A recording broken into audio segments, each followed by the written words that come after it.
नमस्कार। आज हम बनाएंगे हरी मटर की चाट। इसके लिए मैंने ये हरी मटर मैंने छील के ले ली है और ये इसके लिए मसाले चाहिए। ये हैं हींग है, जीरा है, लाल मिर्च पाउडर, धनिया पाउडर, अमचूर है, नमक, हरी मिर्च, हरी धनिया और ये थोड़ा सा अदरक। पहले हम हरी मटर को इसको बॉईल करेंगे। ये देखिए मैंने मटर को बॉईल कर लिया है। अब हम इसको फ्राई करते हैं।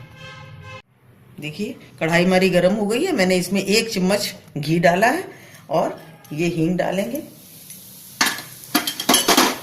थोड़ा सा जीरा, ये थोड़ी सी धनिया पाउडर है, थोड़ा लाल मिर्च पाउडर, ये मटर डाल देंगे।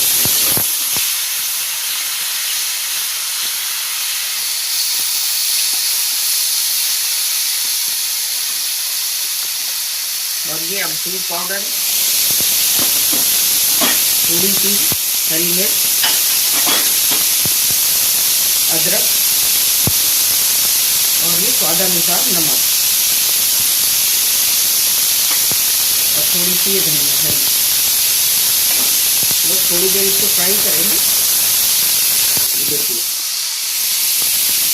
अभी बनके तैयार हो गई। हम 2 मिनट इसको ऐसी कढ़ाई में रखे रहेंगे जिससे अंदर तक गर्म हो जाए, थोड़ी क्रिस्पी हो जाएगी। बस फिर उतार लेंगे इसको और सर्व करेंगे। देखिए हमारी हरी मटर की चाट बनकर बिल्कुल तैयार है। आप भी बनाइए और कमेंट करिए कि आपको कैसी लगी।